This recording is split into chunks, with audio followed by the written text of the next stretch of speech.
Hey, what up, Libras in astrology? Because at the end of the day, a real nigga is an astrologer.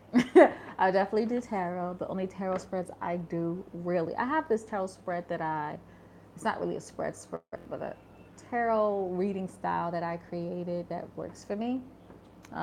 Hopefully, I'm the first one that thought of it. Um, Excuse me, I'm got a little drink in my cup. But all that being said, I haven't, you know, actually cut these cards yet. So let me do that. But basically, all that being said, this is the Libra Rising's Astro Tarot reading for August 2018, okay? Aries, Taurus, Gemini, Cancer, Leo, Virgo, Libra. Okay.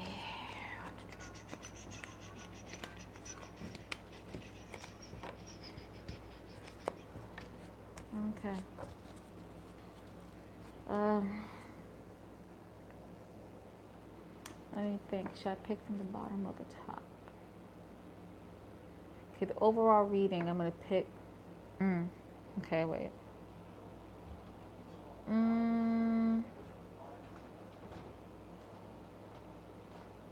The overall reading, I'm going to pick from the bottom, then the rest from the top, okay? So the bottom overall reading for Libras. Ooh, 5 of Wands. Who are y'all fighting? Can y'all see that good? Okay. Yeah, y'all fighting somebody. First card, a Hierophant. Okay. Second, Ten of Swords. There's something right there. Third, Knight of Wands. Fourth, Knight of Pentacles. Interesting as a Knights. Fifth, Eight of Swords. Six, Ace of Pentacles. Okay, new job. Seven, the Devil. Eesh. Okay, someone may be fighting their boo. Eighth, Six of Cups. Huh. See a storyline already. Can't talk. Ninth, Page of Swords. 10th, the Star. That's beautiful. 11th, Seven of Pentacles. 12th, Hangman. That is an interesting ass spread, okay? So y'all are going to be fighting in August for your desires, for the things that you believe in, for your creations, for your children possibly, right? Fighting, fighting, fighting, fighting. It's interesting how I see the Hierophant in the first, but the Devil in the seventh. What the fuck? That's crazy. When it comes to your angle cards, you got three from the angle houses. One, two, these houses. Your first, your fourth, your seventh, and your 10th. 3 out of 4 are major arcanas. That's wild. Okay. You got one more major arcana in your 12th. So yeah, you're in a fighting type of mood. I'm fighting for your desires, but we can learn a little bit more what you're fighting for. It could possibly be relationship wise, fighting with your philosophies and beliefs, fighting for your job. Something's up, and we're gonna find out, okay? So that was my overall, reading for the overall energy. But let's look at the first house. So the first house, I see it as the second overall energy, but also the first house truly in astrology represents appearance, personality, persona, that type of energy, right? So you have a major arcana. A major arcana here. And it's the Hierophant, which is a Taurus card. So someone with Taurus energy, could be Sun, Moon, or Rising, is connected here. But basically, you have Venusian vibes, which is dope because, that is, Libra Rising's Taurus is a sister sign of yours because y'all both share Venus, okay? So you're not your typical Libra Venusian.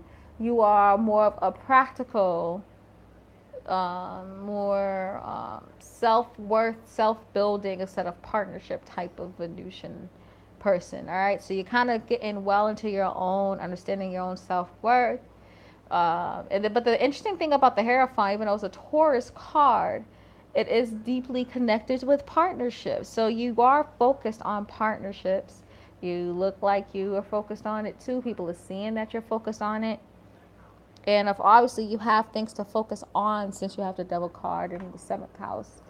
But in general, you are just seeming very beautiful in a kind of classic, practical way instead of a charming, oh my goodness, type of way. If that makes sense. Um, Taurus reminds me of a classic beauty, while Libra is a like um, a more drop your jaw type of beauty. So yeah, that's my feel. That's what y'all are going. Focus on relationships and beautifying that, beautifying yourself, understanding you and where how you are placed in the relationship too. The Hierophant represents relationships, but it's like serious relationships. This is people that you're engaged with, been in a long term relationship with, and people who you're married to. Okay, so that's that. Second house is the Ten of Swords. I hope y'all can see all this, right? Yep. Okay, y'all could. Second house is the Ten of Swords, okay? This baby right here. And you've been hurt. You've been backstabbed. Someone has done you wrong. And I'm sorry that you feel that way, Libra risings. But it's connected to, the second house is connected to self worth, it's connected to material worth. So I feel like it has something to do with how you make money. Maybe jobs type of stuff. Maybe it may be a side gig that you make money off of, but someone has turned their back on you. It made you feel a certain way. This could be a whole bunch of people's opinions. So maybe you did something wrong, and people love kicking someone when they're down. So you're experiencing that, and it's hitting your self worth. It's more than hitting your money. It's hitting your self worth, because the interesting thing with Taurus, a big part of their lesson is not basing their worth off of what other people think, basing their worth on how they feel about themselves, right? Other people can be anything. It could be society, but most likely it's your mom.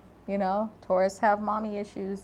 So, like, you know, that's, it could be, honestly, it could be anyone. Anyone that you even may have a maternal relationship with, but just anyone in general. Could be some type of jobs. It could be anything. It's a quite interesting energy to have the Ten of Swords in the second house. But, I feel like someone just made you feel like you're not as self worthy as you always try to portray yourself to be, or what you hope to be. I do feel like it's connected to your job though. Um, could have been a weird review. Could have been you leaving your job.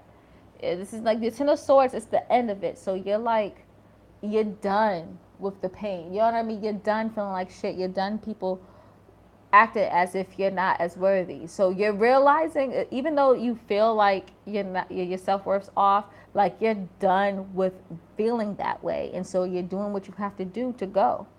And looking at the other cards, it seems like you're going to be successful at the end of the day. So that's dope. Ace of Wands for your third house. You're speaking passionately. You're doing some self-expression. You're talking creatively. You're thinking creatively, and you're being a bit unapologetic with it. Night is different from the page. The page energy is very young, but you are mature. You haven't gone to the ranks that you want to have, like where you want to be at the moment, I guess. But you experienced enough, and you're mature enough to realize what's good and what's right. And people are actually seeing, like, people are seeing and following you. If you look at this card real quick, right? Hopefully you can see it. You see, like, the little birds or butterflies or whatever that is following him, and he's leading the way, and he's like leading his way to victory. That's how you are when it comes to your communication and your thought processes, and even your community and your siblings. This could be your siblings following you. You're lighting up the way, and you know what you're talking about. You know what you're doing, and you're talking passionately, and it's a dope feeling. Ten of Pentacles for the fourth house, right? You may be in a situation where you're trying to build within your home, build your actual home or your house, or even being trying to get a house or a home or an apartment or something. But it could be too, like, it's, so many things, because the fourth house represents house and home, of course, and it represents family, like kind of the maternal type of feeling. But it's also your deepest emotions, the emotions that only your family know, the secrets that only your family know. And so you're trying to, with the Knight of Pentacles, again, mature energy, but not to the point of queen and king, you know what I mean? But they're young and mature, so they know the ropes a bit. But the Knight of Pentacles, he's riding a tortoise or a turtle, and so he knows that, he knows the tortoise and the hare story. He knows that you can't just run too fast into things, and you have to wait until things get slower for it to work out for the best. You know what I mean? And so with the Knight of Pentacles, like, when it comes to building the wealth of the family, or getting that dream house or the desired house that they want, or anything connected to that, they know that it's going to take time, and they're willing to wait because they know that the desires are better. So that's how you're feeling when it's connected to your home, building your family wealth, building your family in general, building your house and your home in general. It's that type of energy, okay? You're being quite patient with your family, because you know that eventually things are going to steer in the right direction, because you know that you want it to go to that specific direction. You get what I'm saying? Eight of Swords for the fifth house, right? This energy, you have a lot. Your ideas are just running rampant. Your creative responsibilities might be running rampant too. You have a whole bunch of talents, a whole bunch of ideas, and you're juggling them like he is. But I see these more as thoughts, and so you have a whole bunch of ideas, whole bunch of plans that you want to go through, and you're like pushing through them. And even if they're creative responsibilities, you're just juggling them, dealing with them, and you're trying to act like it's cool, but you're at the brink of fucking up. The Nine of Swords is the next card, and that's a difficult card. Like, it's a card of you being on the defense. You know what I mean? And so you have to be careful, because in the nine. Okay, actually, Nine of Swords is not the defense one. What is the Nine of Swords again? Shit, I forgot what the Nine of Swords is. But basically, let me actually look, because I don't know why I'm trying to blank, but I can't remember what the Nine of Swords is. Sorry, Libra risings.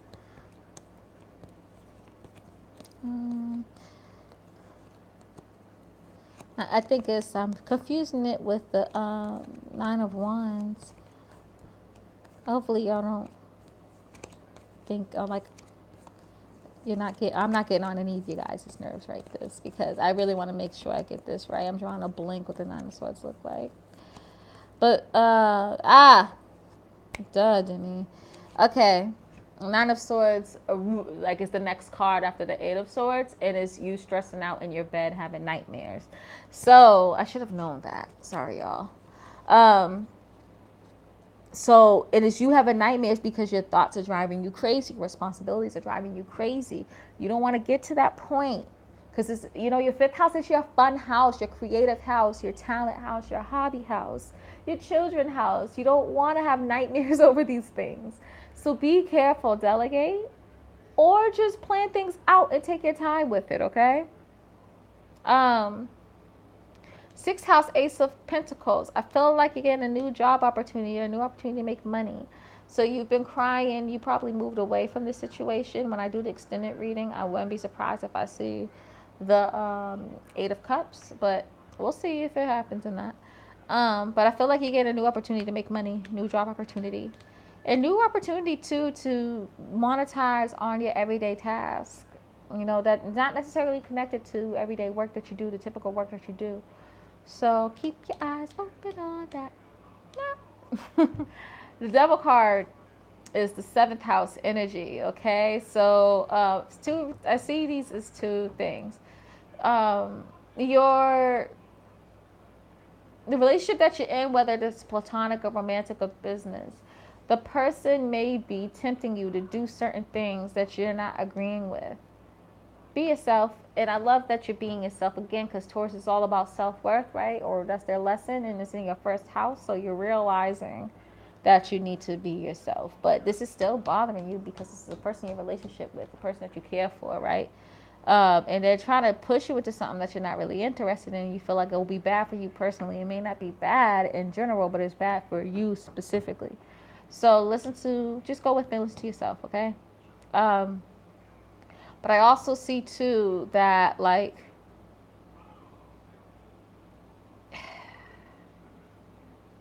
I see that like there may be, it's not your partner trying to tempt you to do something bad, but someone is trying to tempt you to cheat or tempt you to do something like cheat on your partner. They're tempting you to do the bad thing. Just watch out for that. That's all I gotta say. Um, Let me stop here and let's go through the planetary stuff between house 1 and 7. Okay. So Libra risings, Venus is going to hit your first house. And so you having a Hierophant here again, like you're just, your beauty is going to be insane. You're going to be so beautiful, so charming. Fucking Venus is going to be in your first house. You're just going to be all in the essence of Libra-ness. You're going to be hitting all types of Venusian vibes, and people are going to see it and they're going to recognize you. You're going to stop you. It's going to be a good time for you, okay? Um, be careful with this pain. It's going to hurt, especially because Jupiter is connected with it. So Jupiter expands. So this pain is going to really hurt bad. But just know this is going to be the end of it. And it may change some philosophical thoughts that you had or religious thoughts you had about self-worth and about material worth. So be watchful of that too. There's no energy in Sag. Capricorn. You're fitting the Capricorn build here. Knight of Pentacles is here. Bam, that's it. Saturn's here. Bam, that's it. Saturn is about slowing down time to make sure you get it, okay? It can speed up time too if it feels like it, but it's all about like a lot of people don't get it that well, so they can't speed up time. The Saturn really wants you to fucking get it. So Saturn's here. Of course, it's slowing down time so you can build the wealth of your family. Saturn, like Capricorn and Saturn, and in the moon and Cancer, they're all about family, okay? So I'm not surprised that you're hitting the earthly part of it and you're really trying to build your family's wealth. It makes so much sense. Or build your own wealth, you know? Or it could be build your spiritual and emotional wealth too. Aquarius. No wonder you're feeling all crazy and juggling stuff and trying to act like it's cool because Mars is retrograde here. And Mars is going to be retrograde here until the end of the month, like around August 27th. So, don't necessarily delegate, I guess, but what it'll be the best thing for you to do is maybe write all your ideas down. Delegate only if you're juggling responsibilities. You know what I mean? Pisces is here, 6th house, and Neptune's here. Neptune's retrograde. So this new opportunity you may have, don't just jump into it. Read all the fine print. That's all I'm gonna say about that. Aries, Chiron's in Aries. So the whoever is being the devil in this situation, whoever's trying to tempt you to do something else, this is connected to the childhood traumas you have had when it comes to your appearance, your persona, your personality. Try to find a connection between the two, okay? It's a major life lesson for you, all right? Okay. Next, 8th house. 6 of Cups is here. So the 6 of Cups, this is dope energy because 6 of Cups usually represents soulmate. So and it's in the 8th house. The 8th house is the house of intimacy, emotional bond, intimate relationships. Hello. But also, if it's connected to money, the 6th house is the 6th house. The 6 of Cups represents looking at the past, looking at the karmic past, stuff like that. And so I can see you looking in the past to figure out, like, did I get the right amount of money from this inheritance, or right amount of money from this lottery situation, or right amount of money for this lawsuit? I can see you looking back on that, and I can see you looking back also on soulmates and intimate relationships that you've had.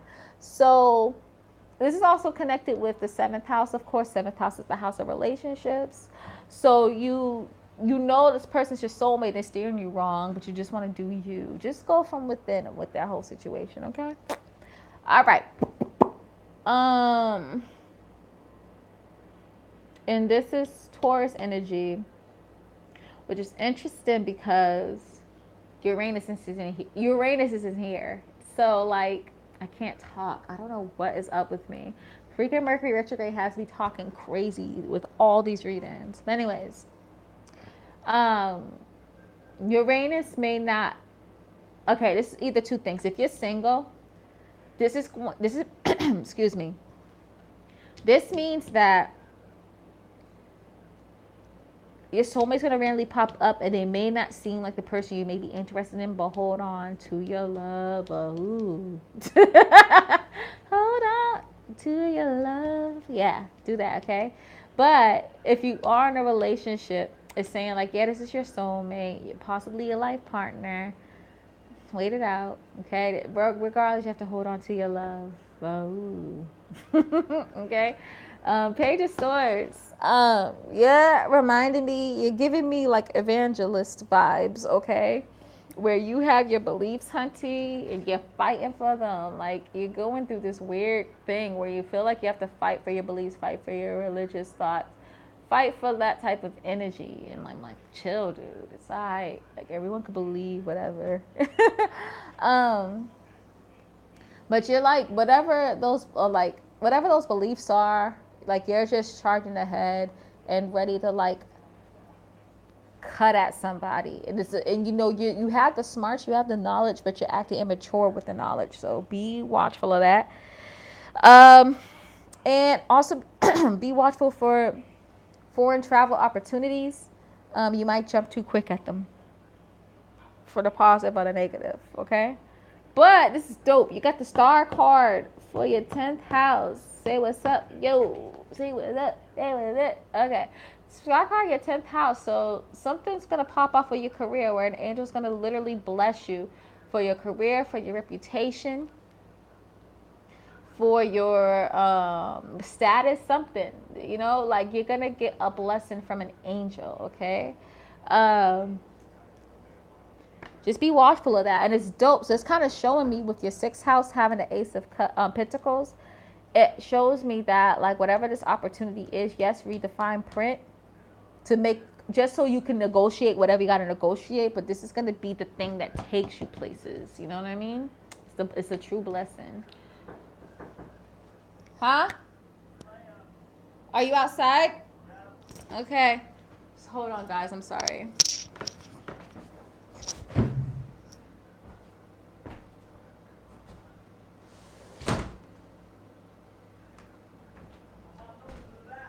Okay.